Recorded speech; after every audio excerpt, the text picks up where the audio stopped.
ಕಾಂಗ್ರೆಸ್ ಸರ್ಕಾರದ ವಿರುದ್ಧ ಕೇಂದ್ರ ಸರ್ಕಾರದ ವಿರುದ್ಧ ಕಾಂಗ್ರೆಸ್ ನಾಯಕರು ವಾಗ್ದಾಳಿ ಮಾಡಿದ್ದಾರೆ. ದೇಶದ ಸಾಲ ಹೆಚ್ಚಾಗಿದ್ದಕ್ಕೆ ಅಭಿವೃದ್ಧಿ ಕಾರಣ ಅಂತ ಹೇಳ್ತಾರೆ. ದೇಶದ ಅಭಿವೃದ್ಧಿ ಆಗಿದೆ, ಆ ಕಾರಣಕ್ಕಾಗಿ ಸಾಲ ಆಗಿದೆ ಅಂತ ಹೇಳ್ತಾರೆ. ಆದರೆ ಕೇಂದ್ರ ಸರ್ಕಾರ ಸುಳ್ಳು ಹೇಳ್ತಾ ಇದೆ. ನಮ್ಮ ಆಡಳಿತದಲ್ಲಿದ್ದಂಥ ಸಾಲಕ್ಕೂ 10 ವರ್ಷದ ಸಾಲಕ್ಕೂ ಸ್ವಲ್ಪ ತಾಳೆ ಹಾಕಿ ನೋಡಿ, ನಿಮಗೆ ಸತ್ಯ ಅರ್ಥ ಆಗುತ್ತೆ. 10 ವರ್ಷದಲ್ಲೇ 70 ವರ್ಷದ ಅಭಿವೃದ್ಧಿಯನ್ನ ಮೋದಿ ಮಾಡಿದ್ದಾರಾ? ಜೋಶಿ ಸುಳ್ಳು ಹೇಳೋದನ್ನು ನಿಲ್ಲಿಸಬೇಕು ಅಂತ ಹೇಳಿ ಸಂತೋಷ್ ಲಾಡ್ ವಾಗ್ದಾಳಿ ಮಾಡಿದ್ದಾರೆ.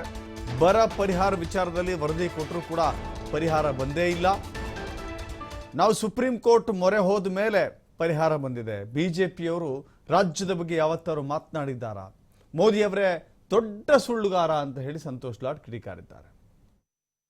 ಅವ್ರು ಮೊದಲನೇದು ಬಂದು ಕರ್ನಾಟಕದಾಗ ಬಂದು ಏನು ಹೇಳ್ತಂದ್ರು, ಕರ್ನಾಟಕ ಸ್ಟೇಟ್ ಗೌರ್ಮೆಂಟು ಲೇಟ್ ಆಗಿ ಪ್ರಪೋಸಲ್ ಕೊಡ್ತು ಅಂತ ಹೇಳ್ತು. ಹೌದಲ್ರಿ? ಅದಕ್ಕೆ ಸಂಪೂರ್ಣವಾಗಿ ಸಮರ್ಪಕವಾಗಿ ಮುಖ್ಯಮಂತ್ರಿಗಳು ಉತ್ತರ ಕೊಟ್ಟಿದ್ದಾರೆ. ದಾಖಲಾತಿ ಸಮೇತ ಕೊಟ್ಟಿದ್ದೇವೆ. ಮುಖ್ಯಮಂತ್ರಿಗಳು ಹೋಗಿ ಅಮಿತ್ ಶಾ ಕೂಡ ಕಂಡು ಬಂದಿದ್ದಾರೆ. ಫೋಟೋಗಳಿದಾವೆ, ಮೆಮೊರಾಂಡಮ್ ಕೊಂಡಿರ್ತಕ್ಕಂಥ ದಾಖಲಾತಿ ತಮ್ಮ ಹತ್ರ ಇದೆ. ಅದ್ರ ಜೊತೆಗೆ 3 ಸಚಿವರುಗಳು, ಚಲವರಾಯ ಸ್ವಾಮಿ ಆಗಿರ್ಬೋದು, ಕೃಷ್ಣ ಬೈರೇಗೌಡರು ಆಗಿರ್ಬೋದು, ಪ್ರಿಯಾಂಕ್ ಖರ್ಗೆ ಅವರು ಆಗಿರ್ಬೋದು, 3 ಹೋಗಿ ಸತತವಾಗಿ ಕಂಡಿದ್ದಾರೆ. ಆಡಿಯನ್ಸ್ ಕೂಡ ಸಿಕ್ಲಿಲ್ಲ. They met only the concern secretary and came back. ಇದನ್ನೆಲ್ಲ ಸೈಡಿಗಿಡ್ರಿ. ಕೇಂದ್ರ ಸರ್ಕಾರದ ಒಂದು ಕಮಿಟಿ ಬಂದಿತ್ತಲ್ಲ ಕಾನ್ಸ್ಟಿಟ್ಯೂಟ್ ಆಗಿ. ಕೇಂದ್ರ ಸರ್ಕಾರದ ಈ ಬರ ಪೀಡಿತ ವೀಕ್ಷಣೆ ಮಾಡಲಿಕ್ಕೆ ಸೆಂಟ್ರಲ್ ಕಮಿಟಿ ಬಂದಿತ್ತಲ್ಲ, ಅದೇನು ಮಾಡ್ತಿತ್ತು?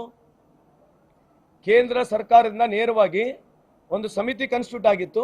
ಬರಗಾಲ ಘೋಷಣೆ ಆದಾಗ, ಅತಿವೃಷ್ಟಿ ಅನಾವೃಷ್ಟಿ ಆದಾಗ ಸಮಿತಿಗಳು ಬರ್ತವೆ. ಆ ಸಮಿತಿ ಏನು ಮಾಡ್ತು? ಆಮೇಲೆ ನನಗೇನಂತಂದ್ರೆ ಮೋದಿ ಸಾಹೇಬ್ರ ಮೇಲೆ ಬಹಳ ನಂಬಿಕೆ ಇದೆ. ಯಾಕೆಂದ್ರೆ ಏನೇ ತುರ್ತುಗತಿಯಲ್ಲಿ ಮಾಡ್ಬೇಕಂದ್ರೆ ಓವರ್ನೈಟ್ ಮಾಡ್ತಾರೆ ಅವರು. See so fast. ಯಾವುದೇ ಕೆಲಸಗಳು ಜನಕ್ಕೆ ತೊಂದರೆ ಇದ್ದಾಗ ಬಹಳ ಅಡ್ವಾನ್ಸ್ ಆಗಿ ಮಾಡ್ತಾರೆ. ಯಾಕೆ ಮಾಡ್ಲಿಲ್ಲ ಇದನ್ನ? ಅಮಿತ್ ಶಾ ಅವರು ಓವರ್ನೈಟ್ ಏನ್ ಬೇಕಿದ್ ಮಾಡ್ಬೋದು, ಯಾಕೆ ಮಾಡ್ಲಿಲ್ಲ? ಆ ದುಡ್ಡು ಅವ್ರೇನು ಕೇಂದ್ರ ಸರ್ಕಾರದಿಂದ ಕೊಡ್ತಕ್ಕಂಥ ದುಡ್ಡಲ್ಲ, ನಮ್ಮ ತೆರಿಗೆ ದುಡ್ಡೇ. ಏನು ನ್ಯಾಷನಲ್ ಡಿಸಾಸ್ಟರ್ ನಲ್ಲಿ ನಾವೇನು ದುಡ್ಡು ಕಟ್ತೀವಿ ವರ್ಷ ಆ ದುಡ್ಡೇ ಕೊಡಬೇಕು. ನಾವು ಸುಪ್ರೀಂ ಕೋರ್ಟ್ಗೆ ಯಾಕೆ ಹೋಗ್ಬೇಕಾಯ್ತು?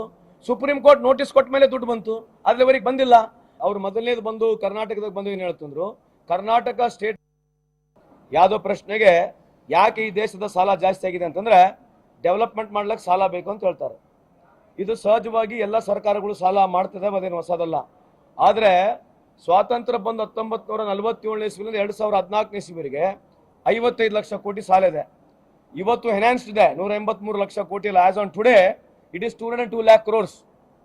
I repeat, it is 202 lakh crores. ಅಂದ್ರೆ 70 ವರ್ಷದ ಆಗಿರತಕ್ಕಂಥ ಡೆವಲಪ್ಮೆಂಟ್ ಕಳೆದ 10 ವರ್ಷದಲ್ಲಿ ಮಾಡಿದ್ದಾರೆ ಅವರು. ಪ್ರಶ್ನೆ, 70 ವರ್ಷದಲ್ಲಿ ಆಗಿರೋಂಥ ಡೆವಲಪ್ಮೆಂಟ್ಗಳು ಇವತ್ತು ಮಾಡಿದಾರ? ಚರ್ಚೆ ಮಾಡೋಣ. ಮೀಟರ್ ಗೇಜ್ ನ ಬ್ರಾಡ್ ಗೇಜ್ ಎಷ್ಟು ಮಾಡಿದಿರಿ? ಎಷ್ಟು ಹೈವೇಗಳು 2014ಗೆ 2024ಗೆ ಆಗಿದೆ?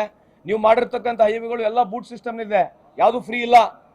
ದಯವಿಟ್ಟು ಪ್ರಹ್ಲಾದ್ ಜೋಶಿ ಸಾಹೇಬ್ರೆ, ಜನರಿಗೆ ಸುಳ್ಳು ಹೇಳ್ತಕ್ಕಂಥದ್ದನ್ನ ಮೊದಲೇ ನಿಂದಿರಿಸಬೇಕು. 16 ಲಕ್ಷ ಕೋಟಿ ಉದ್ಯಮಿದಾರ ಸಾಲ ಮನ್ನಾ ಮಾಡಿದಿರಿ, ರೈತರ ಸಾಲ ಮನ್ನಾ ಮಾಡಿಲ್ಲ. ಇದ್ರ ಬಗ್ಗೆ ಚರ್ಚೆ ಮಾಡಬೇಕು.